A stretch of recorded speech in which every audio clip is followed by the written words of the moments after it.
Hi hello ನಮಸ್ತೆ friends, ಎಲ್ಲರೂ ಹೇಗಿದ್ದೀರಾ? ಎಲ್ಲರೂ ಚೆನ್ನಾಗಿದ್ದೀರಾ ಅಂತ ಭಾವಿಸ್ತೀನಿ. ಹಾಗೆ ನಾನು ಕೂಡ ಚೆನ್ನಾಗಿದ್ದೀನಿ. ತುಂಬ ದಿನ ಆದಮೇಲೆ ಒಂದು ರೆಸಿಪಿ ವಿಡಿಯೋನ ಅಪ್ಲೋಡ್ ಮಾಡ್ತಾ ಇದ್ದೀನಿ. ರೆಸಿಪಿ ಯಾವುದು ಅಂತ ಹೇಳಿದ್ರೆ ವೆಜ್ ಕುರ್ಮಾ.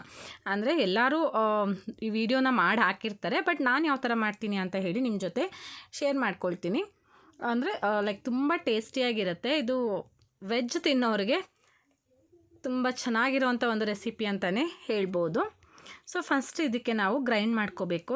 ನಾನು ಇದಕ್ಕೆ ಸ್ವಲ್ಪ ಬೆಳ್ಳುಳ್ಳಿ ಮತ್ತು ಶುಂಠಿನ ಹಾಕ್ಕೊಳ್ತಾ ಇದ್ದೀನಿ. ಹಾಗೆ ಇದಕ್ಕೆ ನಾನು ಅರ್ಧ ತೆಂಗಿನಕಾಯಿ ತುರಿನ ಅಂದರೆ ಅರ್ಧ ತೆಂಗಿನಕಾಯಿದು ತುರಿನ ಹಾಕ್ಕೊಳ್ತಾ ಇದ್ದೀನಿ. ನೆಕ್ಸ್ಟ್ ಇದಕ್ಕೆ ಸ್ವಲ್ಪ ಕೊತ್ತಂಬರಿ ಸೊಪ್ಪು, ಒಂದು 1/2 ಟೇಬಲ್ ಸ್ಪೂನಷ್ಟು ಜೀರಿಗೆನ ಹಾಕ್ಕೊಂಡಿದ್ದೀನಿ.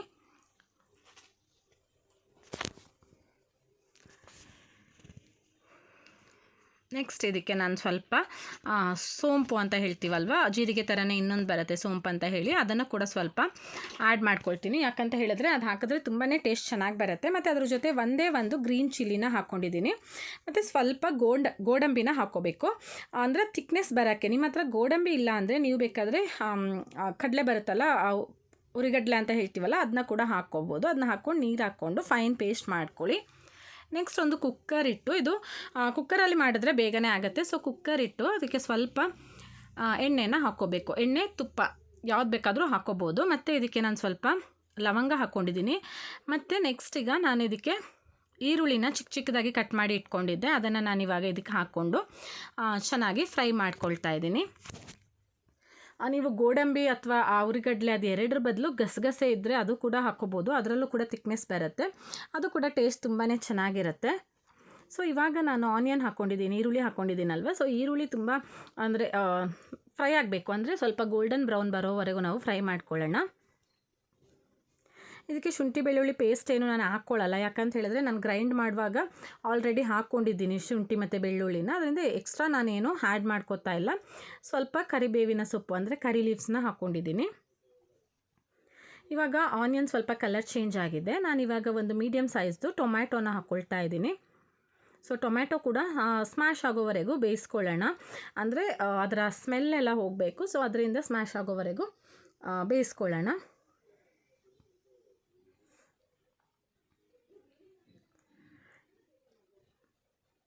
ಈ ಟೈಮಲ್ಲಿ ಬೇಕಾದರೆ ನೀವು ಸ್ವಲ್ಪ ಸಾಲ್ಟನ್ನ ಆ್ಯಡ್ ಮಾಡ್ಕೋಬೋದು. ನಾನು ಆ್ಯಡ್ ಮಾಡ್ಕೊಂಡಿಲ್ಲ. ನಾನು ಯಾವಾಗಲೂ ಈರುಳ್ಳಿ ಮತ್ತು ಟೊಮೆಟೊ ಬೇಯಿಸುವಾಗ ಕಡಿಮೆ ಸಾಲ್ಟ್ ಹಾಕ್ಕೊಳ್ಳೋದು. ಬೇಗ ಬೇಯುತ್ತೆ ಅಂತ ಹೇಳ್ತಾರೆ, ಸಾಲ್ಟ್ ಹಾಕ್ಕೊಂಡ್ರೆ ಬೇಗ ಬೇಯುತ್ತೆ ಅಂತ ಹೇಳ್ತಾರೆ. ಸೊ ಇವಾಗ ಸ್ಮ್ಯಾಶ್ ಆಗಿದೆ. ನೆಕ್ಸ್ಟ್ ಇವಾಗ ನಾನು ಇದಕ್ಕೆ ವೆಜಿಟೇಬಲ್ಸ್ನ ಹಾಕ್ಕೊಳ್ತಾ ಇದ್ದೀನಿ. ನಾನಿಲ್ಲಿ ವೆಜಿಟೇಬಲ್ಸ್ ಅಂದರೆ ಬೀನ್ಸ್ ತೊಗೊಂಡಿದ್ದೀನಿ, ಕ್ಯಾರೆಟ್, ಬಟಾಣಿ ಮತ್ತು ಹೂಕೋಸು ಮತ್ತು ಆಲೂಗೆಡ್ಡೆ ಇದೆಲ್ಲ ತೊಗೊಂಡಿದ್ದೀನಿ. ನಾನು ಬಟಾಣಿ ಬಂದು ಹಸಿ ಬಟಾಣಿ ಸಿಕ್ಕಿತ್ತು, ಸೊ ಹಸಿ ಬಟಾಣಿ ತೊಗೊಂಡಿದ್ದೀನಿ. ನೀವೇನಾದರೂ ಒಣಗಿರೋ ಬಟಾಣಿ ಹಾಕೋದಿದ್ರೆ ಒಂದಿನ ಮುಂಚೆನೇ ನೆನೆಸಿಟ್ಬಿಟ್ಟು ಹಾಕ್ಕೊಳ್ಳಿ.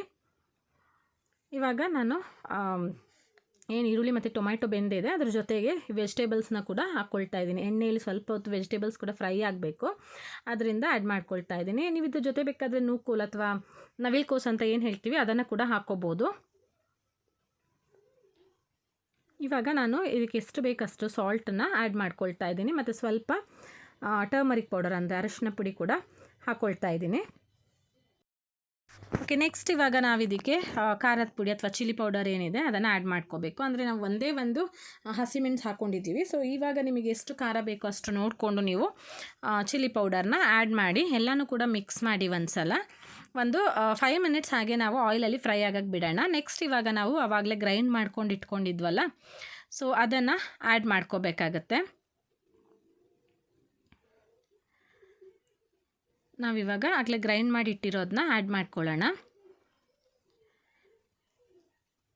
ನಾವು ಯಾವುದನ್ನೂ ಕೂಡ ಫ್ರೈ ಮಾಡಿರಲಿಲ್ಲ, ಎಲ್ಲ ಹಸಿನೇ ರುಬ್ಕೊಂಡಿದ್ವಿ. ಇವಾಗ ನಾವು ಈ ತರಕಾರಿ ಏನು ಬೇಯಕ್ಕೆ ಹಾಕ್ಕೊಂಡಿದ್ದೀವಿ ಅದ್ರ ಜೊತೆಗೆ ಹಾಕ್ಕೊಂಡು ಚೆನ್ನಾಗಿ ಫ್ರೈ ಮಾಡ್ಕೋಬೇಕು, ಯಾಕಂದರೆ ಹಸಿ ಸ್ಮೆಲ್ಲೆಲ್ಲ ಹೋಗಬೇಕು. ಸೊ ಅಲ್ಲಿವರೆಗೂ ನಾವು ನೀಟಾಗಿ ಅದನ್ನ ಫ್ರೈ ಮಾಡ್ಕೋಬೇಕು. ನಾವು ಎಲ್ಲಿವರೆಗೂ ಫ್ರೈ ಮಾಡ್ಕೋಬೇಕು ಅಂತ ಹೇಳಿದ್ರೆ ಆಯಿಲ್ ಏನಿದೆ, ಎಣ್ಣೆ ಏನಿದೆ ಅದು ಸ್ವಲ್ಪ ತೇಲುತ್ತೆ, ಅಲ್ಲಿವರೆಗೂ ನಾವು ನೀಟಾಗಿ ಫ್ರೈ ಮಾಡ್ಕೋಬೇಕು. ಅಂದರೆ ನೀರೇನು ಹಾಕಬಾರ್ದು, ನೀರೇನು ಹಾಕದೇ ಫ್ರೈ ಮಾಡ್ಕೋಬೇಕು. ನೀರು ಹಾಕಿದ್ರೆ ಹಸಿ ಸ್ಮೆಲ್ ಹೋಗಲ್ಲ, ಯಾಕಂದರೆ ನೀರು ಹಾಕಿದ್ಮೇಲೆ ಆಯಿಲಲ್ಲಿ ಅದು ಫ್ರೈ ಆಗಲ್ಲ ಅಲ್ವಾ, ಅದರಿಂದ ಹಸಿ ಸ್ಮೆಲ್ಲು ಹೋಗಲ್ಲ. ಯಾಕಂದರೆ ಬೆಳ್ಳುಳ್ಳಿ ಮತ್ತು ಶುಂಠಿ ಎಲ್ಲ ಇರೋದ್ರಿಂದ ಸ್ವಲ್ಪ ಹಸಿ ಸ್ಮೆಲ್ ಹೋಗಬೇಕು. ಅದರಿಂದ ನೀರು ಹಾಕದೇನೆ ಚೆನ್ನಾಗಿ ಕುಕ್ ಮಾಡ್ಕೋಬೇಕು. ಇವಾಗ ನಾನು ಇದಕ್ಕೆ ಸ್ವಲ್ಪ ಧನಿಯಾ ಪುಡಿನ ಹಾಕ್ಕೊಳ್ತಾ ಇದ್ದೀನಿ. ಅಂದರೆ ಮುಂಚೆನೇ ಧನಿಯಾ ಪುಡಿ ಹಾಕ್ಕೊಂಡ್ರೆ ಅದು ಸ್ವಲ್ಪ ಪಾತ್ರೆಗೆಲ್ಲ ಅಂಟ್ಕೊಬಿಡುತ್ತೆ, ಅಂದರೆ ತಳ ಹಿಡಿಯೋದು ಅಂತ ಹೇಳ್ತೀವಲ್ಲ ಹಾಗಾಗುತ್ತೆ. ಅದರಿಂದ ನಾನು ಸ್ವಲ್ಪ ಲೇಟಾಗಿ ಹಾಕ್ಕೊಳ್ತಾ ಇದ್ದೀನಿ ಧನಿಯಾ ಪುಡಿನ. ಮತ್ತು ಸ್ವಲ್ಪ ಗರಂ ಮಸಾಲ ಇದ್ದರೆ ಗರಂ ಮಸಾಲ ಕೂಡ ಆ್ಯಡ್ ಮಾಡ್ಕೋಬೋದು. ಟೇಸ್ಟಿಗೋಸ್ಕರ ಗರಂ ಮಸಾಲ ಕೂಡ ನೀವು ಆ್ಯಡ್ ಮಾಡ್ಕೋಬೋದು. ಅದೆಲ್ಲ ಆ್ಯಡ್ ಮಾಡಿಕೊಂಡು ಒಂದು ಸಲ ನೀಟಾಗಿ ಮಿಕ್ಸ್ ಮಾಡ್ಕೊಳ್ಳೋಣ.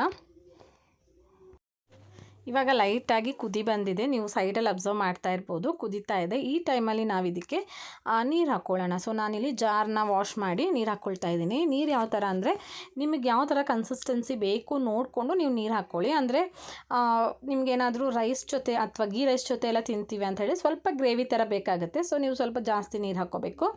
ಚಪಾತಿ ಅಥವಾ ದೋಸೆ, ಇಡ್ಲಿ ಇದ್ರ ಜೊತೆ ಎಲ್ಲ ನೀವು ಕಾಂಬಿನೇಷನ್ ಮಾಡ್ಕೊಳ್ತೀರಾ ಅಂತ ಹೇಳಿದ್ರೆ ನೀರು ಸ್ವಲ್ಪ ಕಡಿಮೆ ಸಾಕಲ್ವ. ಸೊ ನೀವು ಸ್ವಲ್ಪ ಕಡಿಮೆ ನೀರು ಹಾಕ್ಕೋಬೋದು. ನಾನಿದು ಆ್ಯಕ್ಚುಲಿ ಎರಡಕ್ಕೂ ಅಂದರೆ ಇಡ್ಲಿ ಮತ್ತು ಗೀ ರೈಸ್ ಎರಡಕ್ಕೂ ಕೂಡ ಸೇರಿ ಮಾಡ್ಕೊಂಡಿದ್ದೆ. ಸೊ ಸ್ವಲ್ಪ ಅಂದರೆ ನೀರಾಗೆ ಮಾಡ್ಕೊಂಡಿದ್ದೆ. ಇದನ್ನ ಆದಷ್ಟು ತಿಕ್ಕಾಗಿಟ್ಟರೆ ತುಂಬಾ ಟೇಸ್ಟಿಯಾಗಿರುತ್ತೆ. ಬಟ್ ನಿಮ್ಮ ಕನ್ಸಿಸ್ಟೆನ್ಸಿ ನಿಮ್ಗೆ ಯಾವ ಥರ ಬೇಕು ನೋಡಿಕೊಂಡು ನೀವು ಹಾಕ್ಕೋಬೋದು. ಅಥವಾ ತುಂಬ ಜನ ಇದ್ದಾರೆ ಅಂತ ಹೇಳಿದಾಗ ನೀವು ಬೇಕಾದರೆ ಜಾಸ್ತಿ ಗೋಡಂಬಿ ಎಲ್ಲ ಹಾಕ್ಕೊಂಡ್ರೆ ಜಾಸ್ತಿ ತಿಕ್ನೆಸ್ ಬರುತ್ತೆ. ಸೊ ಇವಾಗ ಲಾಸ್ಟಲ್ಲಿ ನಾನು ಇದಕ್ಕೆ ಹುಳಿನ ಹಾಕ್ಕೊಳ್ತಾ ಇದ್ದೀನಿ. ಅಂದರೆ ಎಷ್ಟು ನಿಮಗೇನು ಉಪ್ಪು ಖಾರ ಎಲ್ಲ ಏನು ಹಾಕಿರ್ತೀವಿ ಅದನ್ನೆಲ್ಲ ಬ್ಯಾಲೆನ್ಸ್ ಮಾಡಲಿಕ್ಕೆ ಸ್ವಲ್ಪ ಹುಳಿ ಕೂಡ ಹಾಕ್ಕೋಬೇಕಲ್ವ. ಸೊ ನಾನು ಸ್ವಲ್ಪ ಹುಳಿನ ಕೂಡ ಇದಕ್ಕೆ ಹಾಕ್ಕೊಳ್ತಾ ಇದ್ದೀನಿ. ಎಲ್ಲನೂ ಕೂಡ ಒಂದು ಸಲ ನೀಟಾಗಿ ಮಿಕ್ಸ್ ಮಾಡಿಬಿಟ್ಟು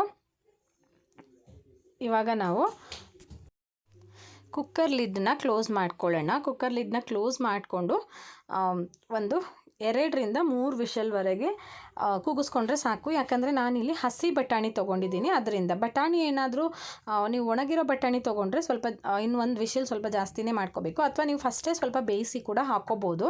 ಯಾಕಂದರೆ ಬೇರೆ ಎಲ್ಲನೂ ಕೂಡ ತರಕಾರಿಗಳೆಲ್ಲ ಸ್ಮ್ಯಾಶ್ ಆಗಿಬಿಡುತ್ತೆ. ಅಂದರೆ ಬಟಾಣಿ ಬೇಯಲಿ ಅಂತ ಹೇಳಿ ನಾವು ಜಾಸ್ತಿ ಬೇಯಿಸಿದರೆ ಬೇರೆ ತರಕಾರಿಗಳೆಲ್ಲ ಸ್ಮ್ಯಾಶ್ ಆಗುತ್ತೆ. ಅದರಿಂದ ಫಸ್ಟೇ ನೀವು ಸ್ವಲ್ಪ ಬೇಯಿಸ್ಬಿಟ್ಟು ಹಾಕ್ಕೋಬೋದು. ನಾನಿವಾಗ ಇಲ್ಲಿ